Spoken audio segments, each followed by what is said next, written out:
Hi friends, welcome to गोलेचिप्ट and आप सभी को राधे राधे। दोस्तों, सीटेट पेपर के लिए आज एक इम्पॉर्टेंट टॉपिक लेकर आए हैं। आज के सेशन में हम लोग वाइगोत्स्की के सिद्धांत के बारे में पढ़ेंगे। ये टॉपिक 2 है।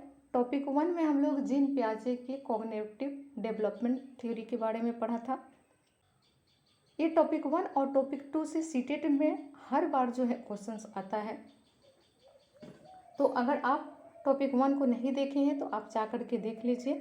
बहुत ही आसान भाषा में हमने समझाने की कोशिश की है। तो दोस्तों, आज जो है हम लोग वाइगोत्स्की के सिद्धांत के बारे में पढ़ेंगे, सोशल कल्चर थ्योरी के बारे में पढ़ेंगे। तो दोस्तों, ये रहे वाइगोत्स्की। ये जो है एक रूसी मनोवैज्ञानिक थे। इनका जन्म 5 नवंबर 1896 को हुआ था और इनकी मृत्यु जो है 11 जून 1934 को हुई थी। और ये सोशल कल्चर थ्योरी का प्रतिपादन किए थे। तो ये पॉइंट्स याद रखना है आप सबको। अब जो है दोस्तों, देखते हैं कि इनका थ्योरी जो है वाइगोत्स्की का जो सोशल कल्चर थ्योरी है वो क्या कहता है। तो वाइगोत्स्की के सिद्धांत बताता है कि बच्चा अपने समाज, सोसाइटी और संस्कृति यानी कि कल्चर से इंटरेक्ट करके सीखता है, यानी कि सामाजिक अंतःक्रिया के बाद जो है विकास होता है। इनका कहना है कि बच्चा जो है वो अपने सोसाइटी और कल्चर से इंटरेक्ट होकर के सीखता है। एक छोटा सा बच्चा है, जब वो बोलना सीखता है तो जो उसका मदर ट्यून है वही सीखता है। वो अपने फैमिली से सीखता है, अपनी सोसाइटी से सीखता है। जिस तरीक़ा की सोसाइटी में वो रहता है वो वैसा ही बोलना सीखता है। जैसे कि मान लीजिए कि हमारा मदर ट्यून जो है वो भोजपुरी है, तो हम सबसे पहले जो है भोजपुरी बोलना सीखे थे। जिसका मदर ट्यून हिंदी है वो हिंदी बोलना सीखेगा, जिसका मदर ट्यून इंग्लिश है वो इंग्लिश बोलना सीखेगा। तो बच्चा जो है वो अपने सोसाइटी से और कल्चर से इंटैक्ट होकर ही सीखता है। कल्चर से इंटैक्ट ऐसे होता है कि जो उसका धर्म होगा, जो उसका कल्चर होगा, वो उसी के अकॉर्डिंग जो है सीखेगा। अगर एक वेद पाठी है तो उनका बच्चा जो है वो वेद पढ़ना ज़रूर सीखेगा। अगर कोई मुस्लिम है तो वो जो है नमाज अदा करना ज़रूर सीखेगा। तो बच्चा जो है अपने सोसाइटी और कल्चर से इंटैक्ट होकर के सीखता है। तो ये जो है वाइगोत्स्की का कहना है। वाइगोत्स्की ने 2 इम्पोर्टेंट कंसेप्ट दिए थे। वो 2 इम्पोर्टेंट कंसेप्ट कौन कौन से हैं तो वो जान लेते हैं। तो पहला जो इन्होंने कंसेप्ट दिया था वो था ZPD, यानी कि जोन प्रोक्सिमल डेवलपमेंट। तो दोस्तों, कभी कभी ZPD का फुल फॉर्म भी पूछ लेता है एग्जाम में, तो ये जो है आपको फुल फॉर्म याद रखना है, जोन प्रोक्सिमल डेवलपमेंट, यानी कि समीपस्थ या निकट विकास का क्षेत्र। इसमें क्या होता है कि वास्तविक विकास यानी कि रियल डेवलपमेंट के स्तर तथा संभावित विकास यानी कि पोटेंशियल डेवलपमेंट के स्तर के बीच का जो अंतर होता है उसे ही ZPD कहा जाता है। अगर इसे एग्जाम्पल से समझे तो जैसे कि मान लीजिए हम सीटेट का प्रिपरेशन कर रहे हैं। सीटेट के एग्ज़ाम में 150 क्वेश्चंस आता है, 150 नंबर का। अब हमने सोचा दोस्तों कि हम 150 में जो है 140 मार्क्स लाएंगे और अब हम जो है वो सेल्फ स्टडी करते हैं। तो सेट प्रैक्टिस से हमें जो है 80 मार्क्स आ रहा है। हमको लाना कितना है, 140 लाना है। टोटल जो है 150 नंबर का पेपर होता है, जिसमें हमने सोचा कि 140 लाएंगे, लेकिन सेल्फ स्टडी से हमारा 80 प्लस आ रहा है। फिर हमें एक गाइडेंस मिले। वो गाइडेंस जो है फ्रेंड भी हो सकते हैं, बड़े या छोटे भाई भी हो सकते हैं, टीचर भी हो सकते हैं। तो उन्होंने हमें गाइड किया कि हमें जो है इस तरीक़े से पढ़ना चाहिए, ये चीज़ें हमें फॉलो करनी चाहिए। तो उनके गाइडेंस पे हमने वैसा करना शुरू किया। तब जा कर के हमारा मार्क्स जो है बढ़ कर के 120 हो गया। ठीक है, 120 प्लस मेरा मार्क्स आने लगा। तो जो मेरा सेल्फ स्टडी से जो मेरा मार्क्स आ रहा था वो था 80 प्लस। तो ये तो मेरा हो गया रियल, और हमने सोचा था कि हम 140 लाएंगे, तो ये तो हो गया मेरा संभावित। और इन दोनों के बीच का जो ये 120 आ रहा है गाइडेंस के बाद, यही जो होता है वो होता है ZPD। आई होप कि आपको समझ में आया हो। अगला जो इन्होंने कंसेप्ट दिया था वो दिया था एस्केप फोल्डिंग, यानी कि पाड़ या ढांचा। इसमें कहते हैं ये कि वयस्कों द्वारा दी जाने वाली टेम्पोररी हेल्प या गाइडेंस को जो है एस्केप फोल्डिंग कहते हैं। मतलब कि वयस्कों यानी कि एडल्ट लोगों के द्वारा जो गाइडेंस दी जाती है, टेम्पररी हेल्प किया जाता है, उसे ही एस्केप फोल्डिंग कहते हैं।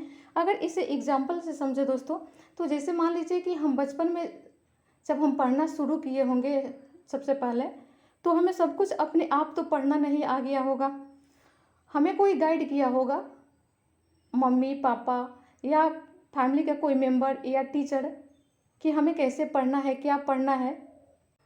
इसको ही एस्केप फोल्डिंग कहा जाता है।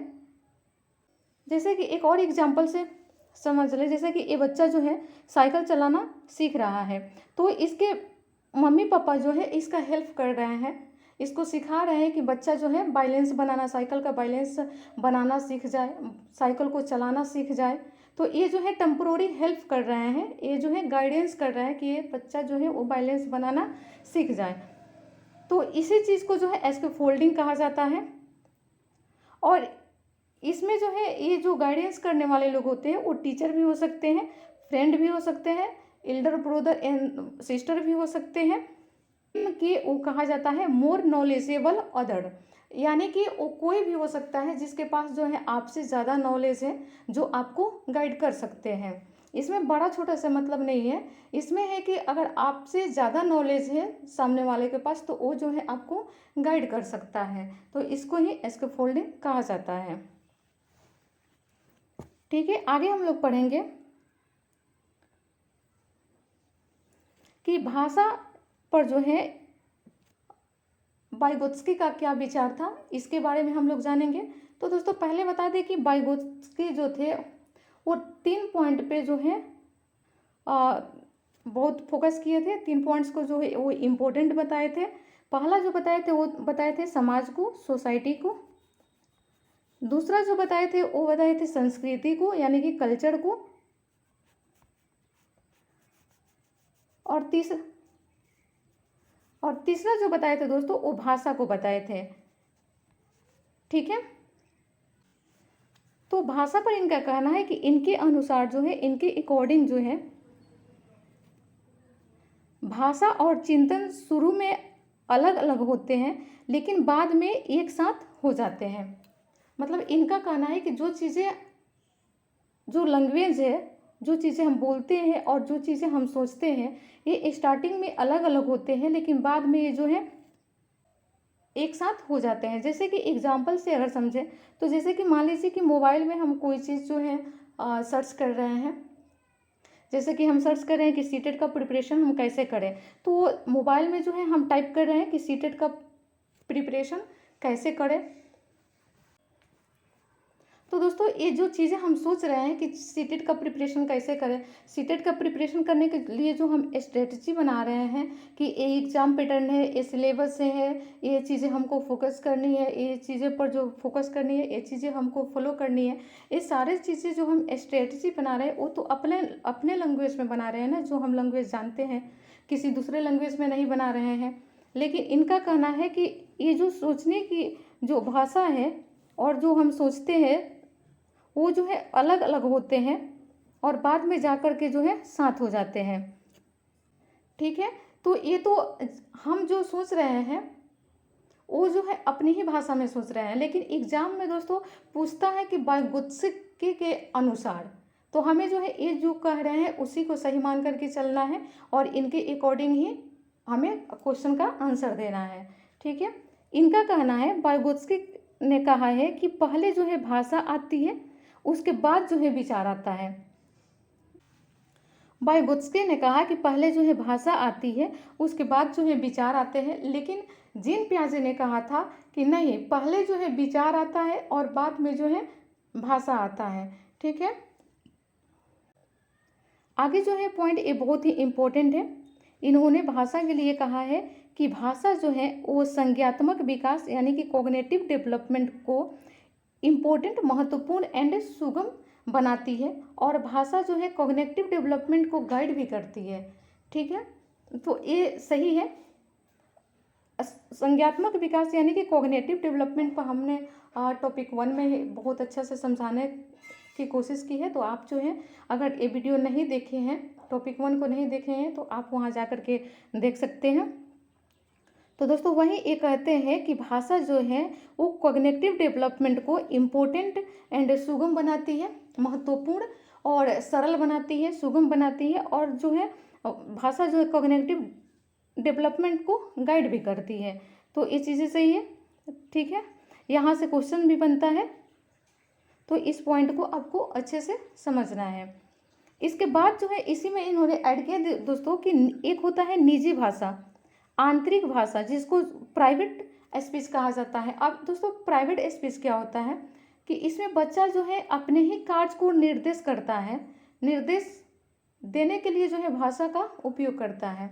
बच्चा जो है इसमें अपने ही कार्य को निर्देश देने के लिए भाषा का उपयोग करता है, इसे जो है प्राइवेट स्पीच कहा जाता है। अब इसको समझते हैं कि कैसे। जैसे कि दोस्तों हम मोबाइल में सर्च कर रहे हैं कि सीटेट का हम प्रिपरेशन कैसे करें, या हम सर्च करें सीटेट का सिलेबस क्या है। तो जब हम टाइप करते हैं सीटेट का सिलेबस क्या है, तो उस चीज़ को हम मन में गुनगुनाते हैं, है ना। कोई भी काम करने हम जाते हैं कि हम जब सोचते हैं कि एक काम मुझे करना है, अब उस काम को कैसे करना है, कहाँ से शुरू करना है, कहाँ लास्ट करना है, तो ये चीज़ें जो है हम पहले से मन में गुनगुनाते हैं। तो ये जो मन में हम गुनगुनाते हैं ना, वही होता है प्राइवेट स्पीच से। ठीक है, आई होप कि आपको समझ में आया हो। आगे जो हम लोग पढ़ेंगे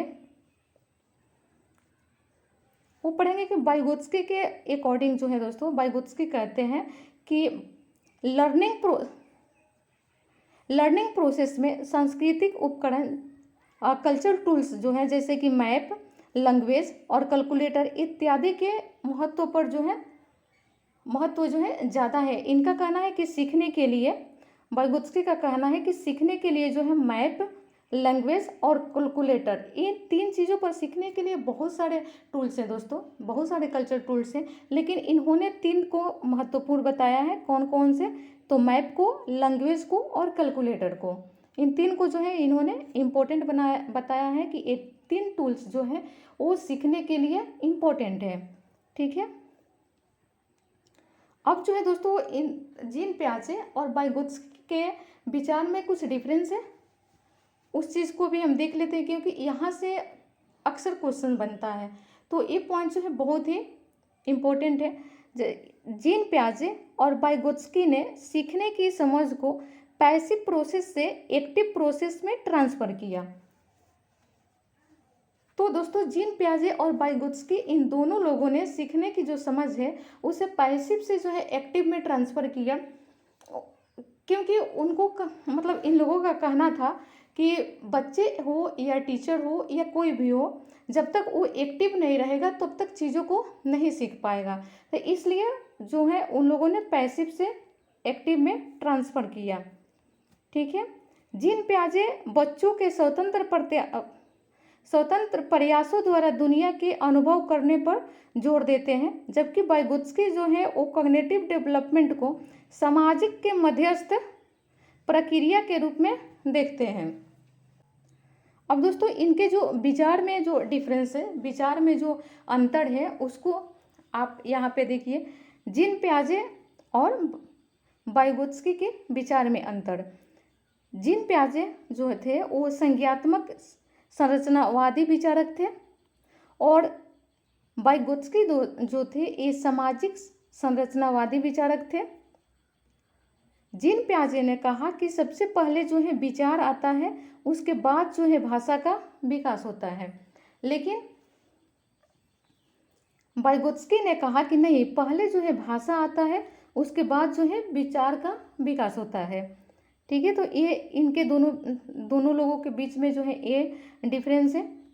उसके बाद जो है जीन पियाजे कहते हैं कि पहले जो है डेवलपमेंट होता है, विकास होता है, उसके बाद जो है अधिगम होता है, यानी कि लर्निंग होता है। पहले जो है डेवलपमेंट होता है, उसके बाद जो है बच्चा सीखता है, लेकिन वाइगोत्स्की का कहना है कि नहीं, पहले जो है बच्चा सीखता है, उसके बाद जो है विकास होता है, यानी कि पहले लर्निंग होता है, उसके बाद जो है डेवलपमेंट होता है। ठीक है, तो ये भी डिफरेंस है। जीन पियाजे ने सीखने और विकास को जो है आयु के अनुसार होती है। जीन पियाजे ने कहा था सीखना और विकास जो है आयु के अनुसार होती है, यानी कि जीन पियाजे का कहना था कि जैसे जैसे बच्चे का एज बढ़ता है वैसे वैसे जो है वो सीखता है और उसमें डेवलपमेंट होता है।